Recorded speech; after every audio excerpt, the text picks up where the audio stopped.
frères et sœurs, je parlerai d'abord au Congolais. Et pourquoi? Parce que je suis d'origine congolaise. Et ce qui est vrai pour les Congolais, c'est vrai pour pas mal de peuples. Et je crois même que c'est vrai pour toutes les nations sur la terre. Les puissances ancestrales, la magie, la sorcellerie. Qu'est-ce qu'on n'entend pas? C'est là. Job est beaucoup de matériel. Ça y est là. Ça y est là. Amen. Ça y est là. Simon le magicien, vous n'avez peut-être pas compris ce que je venais de dire au frère Lucien. Dans notre pays, sa patrie s'appelle des Batékés. C'est vrai pour lui, c'est vrai aussi pour le frère Joël. Donc madame Issouli est mariée à un Batéké. Je ne sais pas, la soeur a en train de dire encore, peut-être qu'elle aussi est Batéké. Non. Donc, je ne sais pas, peu importe.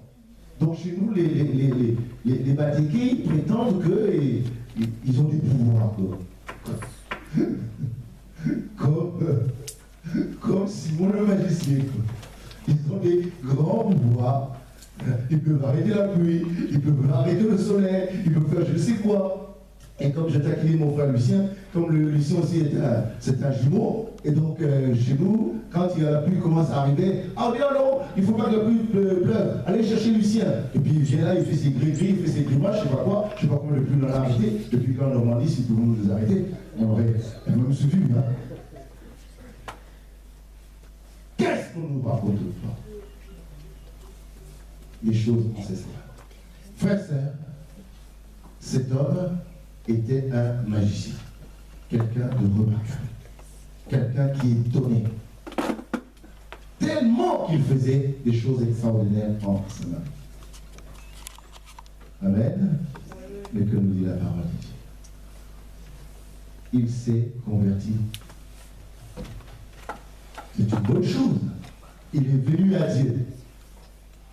Et là, la puissance du Saint-Esprit a été accordée à tous ceux qui venaient à l'église. Et qu'est-ce qu'il a fait? À quel moment on utilise notre argent? N'est-ce pas pour les choses importantes? N'est-ce pas pour les choses importantes? Alors imaginez lorsqu'il va vers Pierre et Jean pour les soudoyer. Parce que vous croyez qu'il l'a fait publiquement? Non, il est allé en secret. Il est allé en secret, il a pris de l'argent et il est allé donner. Merci, Pasteur. Il est allé donner à Pierre et à Jean. Mais pourquoi? Alors imaginez que Pierre est revenu devant les Samaritains, leur disant, voici ce que vient de faire Simon le magicien. Quelle serait la position des Samaritains vis-à-vis de leur grand magicien en question? Amen. Mais hier, tu disais, mais tu nous mentais. Alors. Finalement, tu recherches quelque chose dont tous les petits Samaritains qui se sont donnés au Seigneur ont reçu. Finalement, toi qui voulais nous montrer que tu étais plus grand, mais en réalité, tu n'es que en dessous de l'eau. Alléluia! Amen! Femme de Dieu, je reviens encore vers la sœur Julie. Quand on a compris ces choses, je dis bien quand on a compris ces choses, c'est pour ces raisons qu'on devient fou pour le Seigneur. Pourquoi je parle des Africains? Les Africains, ils aiment parler de la sorcellerie. Ils aiment parler des sectes. Je n'ai pas envie de les nommer. En Afrique aujourd'hui, ah, pour que tu deviennes ministre, il faut que tu sois dans telle secte. Ah, pour que tu réussisses ici, il faut que tu sois dans telle secte. Ah, pour que tu arrives ici, il faut que tu sois dans telle secte. Et pourquoi? Mais parce que vous, les chrétiens, vous n'avez rien compris. Amen. Amen. Amen. Lorsque vous avez montré à ce monde que la puissance véritable, c'est le Saint-Esprit. Et ils viendront. Ils viendront. Oh, vous arrivez devant eux, vous tremblez. Vous arrivez devant eux, vous tremblez. Mais c'est normal. Moi, j'ai connu dans mon ministère.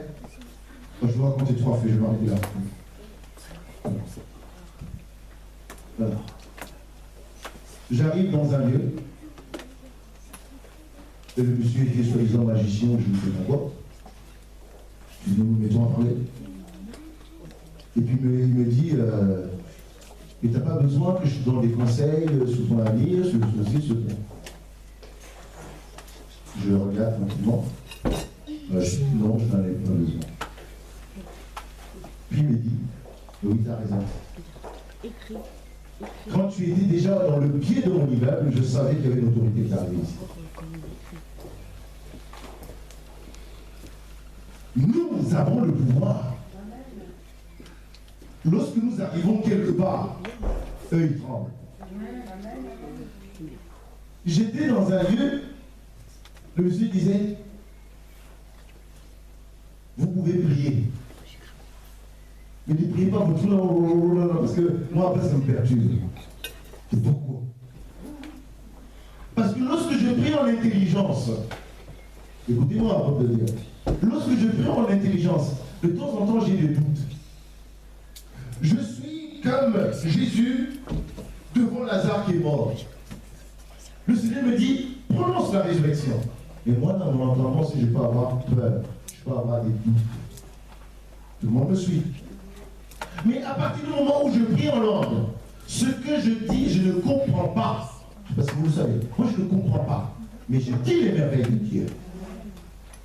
Le corps adverse est troublé. Moi, je ne comprends pas. Le corps adverse est troublé. Frères et sœurs, c'est la puissance de Dieu. C'est la puissance de Dieu. C'est la puissance de Dieu. Je vais te donner un dernier fait. Une famille qui me dit, mais pasteur, il faut que tu viennes prier à la maison. Je dis à la sœur, je dis, mais est-ce que tu as dit, Marie? Oui, j'ai dit, Marie. Il sera là, je dis, mais il faut que tout le monde soit là. Si je ne vais pas venir prier chez vous, le mari n'est pas là. Oui, il sera là. Je suis allé dans cette maison. Le mari était présent. L'épouse était présente. Tous les enfants étaient présents. J'ai prié au nom de Jésus-Christ. Amen. J'ai prié au nom de Jésus-Christ. Amen. J'ai prié au nom de Jésus-Christ. Et cette famille, soi-disant, avait la réussite, avait les pouvoirs, avait je ne sais quoi. Je suis sorti de cette maison 2-3 jours après ma belle-mère est présente. La maison, ça va plus, on n'arrive plus, on ne fait plus. Qu'est-ce que j'avais fait pour pitié? Soi-disant, il y avait des chambres, on ne pouvait pas rentrer. Je ne suis même pas rentré dans cette chambre-là, où personne ne pouvait rentrer. Je ne suis pas rentré dans cette chambre. Je ne suis pas rentré dans cette chambre-là. J'ai prié au nom de Jésus-Christ, je suis sorti tout avec une poussière. Pourquoi? La puissance du Saint-Esprit. Alors, je vais quand même donner ce témoignage encore. Ça s'est passé à Sotteville. Une famille, toujours, ça se passait à moi, une famille où il y avait des problèmes entre la tante et la fille, je ne sais pas quoi, mais, enfin peu importe, je ne suis même pas allé pour les problèmes. Parce que la personne en question avait rendu témoignage à l'église à Sotteville et beaucoup de personnes avaient compris que moi je devais enchaîner quelqu'un. Et ce que je vous raconte encore ce matin, le frère Joël était avec moi. Je lui ai dit, viens avec moi. Je suis allé dans la famille et j'ai été reçu par la propriétaire de la maison. Sa femme n'était pas là. Et puis elle m'a dit, oui voilà, je dors mal, il y a plein de problèmes. Je lui ai dit, ok, je suis très bien. Qu'est-ce qu'on va faire? Prier le Seigneur. Non. Ah oui, mais il y a des cartons là pour j'ai fait les affaires de ma tante, il y a des cartons, ses amis et compagnie, j'ai envie de les jeter. J'ai dit, ben non, tu ne peux pas jeter les affaires d'autrui, puisque la personne n'est pas là, elle est allée sur Paris. Je dis, si ça te gêne autant, on va prier. Donc j'ai prié pour la maison, et ensuite j'ai pris ma main, j'ai prié sur les cartons et les valises de la dame. Au nom de Jésus. J'ai prié, et je suis rentré. Le jour suivant, la dame où elle était à Paris, elle est revenue tout de suite. Elle est arrivée, disait à sa nièce, ce que les gens n'ont pas compris quand elle rendait ce témoignage-là, que non, le pasteur m'a attaché les pieds et les mains. Et moi j'étais là, physiquement on ne s'est même pas vu. Mais qu'est-ce qu'elle voulait dire par là? C'est que par la puissance du Saint-Esprit, elle ne pouvait plus bouger. Vous avez compris? Vous avez compris? C'est ça la puissance du Saint-Esprit. Mais Dieu donne cela gratuitement. Peuple de Dieu, je reviens sur cet homme. Je reviens sur cet homme. Un magicien qui avait toute l'autorité en Samarie. Quelqu'un pour qui tout le monde avait de l'admiration. Mais il court après les apôtres pour rechercher le baptême dans le Saint-Esprit. Frère, sœur, Dieu te dit quoi? Dieu te dit que pour tous ceux qui ont cru, le baptême dans le Saint-Esprit est un don gratuit. Est un don gratuit. Donc si tu crois, Dieu te donne gratuitement cette puissance. Et là où tu iras, tous ceux qui seront autour de toi le verront. Par la puissance du Saint-Esprit, les choses bougeront, les choses changeront. Frères et sœurs, j'aimerais me tourner vers l'Église. J'aimerais me tourner vers mes amis africains. Ne vous laissez pas mentir. Ne vous laissez pas influencer. C'est vous qui détenez la vérité. C'est vous qui détenez réellement la puissance. Alléluia. Alléluia. Alléluia. J'ai déjà vu de mes yeux, au nom de Jésus-Christ, un magicien qui faisait vouloir faire sa mabouille. Au nom de Jésus-Christ, il est tombé par terre, il ne peut se lever. Il était devenu paralysé. Il dit non, arrête tes choses-là. Sache que Dieu que nous confessons est un Dieu vivant et vrai. Nous ne sommes pas venus vers toi pour un combat. Nous sommes venus vers toi pour annoncer Jésus. Et tu as la liberté d'accepter ou de ne pas accepter. Alléluia. Alléluia. Alléluia. La puissance du Saint-Esprit que Dieu t'accorde, ce n'est pas pour aller braver. Ce n'est pas pour aller dire que moi je vais aller dans les immeubles, je vais chercher les marabouts sénégalais. Non, c'est pas ça. C'est pas ce que Dieu te dit. Non, c'est pas ce que Dieu te dit. Dieu te dit que toutes les fois que tu auras à te lever, à annoncer la puissance de Jésus-Christ, le Saint-Esprit se manifestera et l'adversaire n'aura aucun pouvoir sur toi. Alléluia. Alléluia. Alléluia. Et cette puissance, elle est gratuite pour quiconque le veut. Pour quiconque le veut. Je vois mon frère aller là-bas qui acquiesce. Effectivement, pour quiconque le veut. Quand lorsque tu as reçu cette puissance, tu pars aux Antilles, quels que soient les crocodiles qui vont sortir, je ne suis pas con, ils ne te feront aucun mal. Tu as l'autorité sur toutes ces choses. Et c'est à toi de désirer. Ce don est un don gratuit que Dieu donne à l'Église. Dieu donne à l'Église. Dieu donne à l'Église. Lorsque Pierre est dans la maison de Corneille, ils ont reçu le baptême dans le Saint-Esprit avant d'être baptisés dans l'eau. Amen. Et la condition, c'est pas qu'il faut d'abord que tu sois baptisé dans l'eau. C'est faux. La condition, c'est ton cœur. Est-ce que tu as soif? Est-ce que tu veux t'approcher de lui? Et pourquoi tu veux ce baptême dans le Saint-Esprit? Est-ce que c'est pour aller te battre avec les sorciers? Est-ce que pour aller dire que tu es je ne sais quoi? Non! Si réellement tu as besoin du baptême dans le Saint-Esprit pour pouvoir servir Dieu, Dieu te l'accorde. Alléluia. Alléluia. Alléluia. Alléluia. J'insiste encore sur auprès des Africains. Et je reviens vers mon frère Lucien. Je le taquine aussi entre autres un tout petit peu. Je ne parle pas à Jésus pour avoir la puissance du Saint-Esprit pour aller me retourner contre les autres batéqués. Non, non, c'est pas ça. C'est pas ça. Je suis sorti des totems, je suis sorti des pratiques, je suis sorti de la marche de la famille, je suis sorti des dieux de la famille. Je vais vers le Dieu de Jésus-Christ je reçois le baptême dans le Saint-Esprit, c'est pour que je puisse l'utiliser pour la mission de Dieu. Et si je repars dans ma famille, je leur communique la vie. S'ils reçoivent, que le Dieu soit béni. Mais s'ils ne reçoivent pas, leur effet, leurs flèches n'auront aucun pouvoir sur ta vie. Alléluia! Alléluia! Alléluia! Ce n'est pas pour dire qu'on devient plus fort. Jésus n'était pas le plus brillant de son époque. Jésus, matériellement, n'était pas le plus puissant de son époque. Jésus n'était pas le plus riche de son époque. Et l'apôtre Pierre, qui a aussi reçu la puissance du Saint-Esprit, l'apôtre Jean et tous les autres, ils n'étaient pas plus que les autres. Ils étaient des hommes et des femmes ordinaires. D'ailleurs, la parole de Dieu nous le dit clairement. Lorsqu'ils entraient dans le temple, qu'il y avait cet homme qui était paralysé, qui était assis là et qui demandait l'aumône. Amen. Amen. Amen. Amen. Mon frère Lucien, tu m'écoutes là? Il demandait l'aumône. Pierre et Jean lui disent quoi? Nous n'avons rien. Vous savez que nous sommes des gens simples comme vous. Nous sommes des gens simples comme toi. Nous n'avons ni or ni argent. Mais ce que nous avons, nous voulons qu'il le dise. Nous avons le Saint-Esprit. Lève-toi et marche. La Bible nous dit que cet homme est entré dans le temple sautant louer Dieu. Et tous étaient comme ça, dans l'étonnement. Pierre ajoute quoi? Mais pourquoi vous le regardez? Pourquoi vous nous regardez comme si nous étions pour quelque chose? C'est le Jésus-Christ de Nazareth que vous avez crucifié.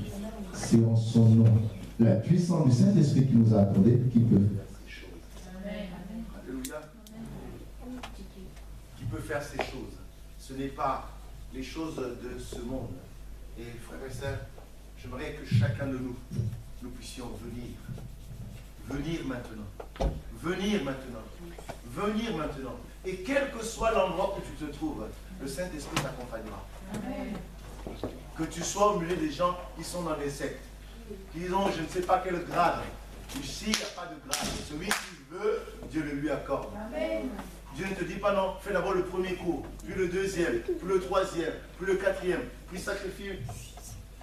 Merci. Puis sacrifie ta femme. En France, on dit sacrifie ta femme, puis sacrifie la belle-mère. C'est la belle-mère. La belle-mère en général dans la tête. Donc, on te dit sacrifie la femme, sacrifie la belle-mère. Et comme la belle-mère, c'est des enfants. Sacrifie sa fille qui prend la tête. Sacrifie les autres filles. Il va rester qui? Bon, non, David, c'est un pauvre, j'ai déjà sacrifié pas mal. Voilà. Nous ne sommes pas dans ce schéma-là où on nous demande de sacrifier je ne sais quoi. Non. Le Dieu que nous confessons ce matin, il ne te dit pas que après le premier cours, par la magie, tu pourras éteindre les lumières. Après le deuxième cours, tu pourras fermer les lumières. Après le troisième cours, tu pourras briser les vis. Après le quatrième cours, tu pourras arrêter le soleil. Je sais. Non! Peuple de Dieu. On n'a pas besoin. On n'a pas besoin. On n'a pas besoin ni des cours, on n'a pas besoin ni de l'argent, on n'a besoin de rien. Ce dont Jésus a besoin pour ce matin, c'est ton cœur. Il est où ton cœur? Il est disposé pour qui ton cœur? Est-ce que tu es prêt à recevoir ce qu'il veut te donner? Et il veut te le donner, c'est pas parce qu'au sortir d'ici, eh bien tes cheveux vont pousser ou je ne sais quoi, ou bien tu vas foudroyer tous ceux qui vont te croiser. Non. Celui qui va te refuser l'autorité, enfin, sur l'autoroute ou bien sur la route, ta voiture qui va t'empêcher de passer, et tu vas le foudroyer. Non, c'est pas ça. L'autorité que Dieu veut te donner, c'est pour annoncer la vie à tous ceux qui sont enchaînés par le diable. Pouvoir leur redonner la paix. L'autorité que Dieu te donne, c'est pour que tu tiennes bon, ferme devant les traits enflammés du malin. C'est cela, c'est ce que le Dieu est en train de te donner. La sœur Michel nous rappelait Moïse. Quand Moïse est arrivé en Égypte, il a agité son bâton est devenu serpent. Les magiciens aussi ont fait pareil. Mais le bâton de Moïse a avalé tous les autres autour. Pour que le peuple d'Égypte accepte l'autorité de Dieu, il y a eu 10 situations. jusqu'à la mort, les premiers-nés, c'est là où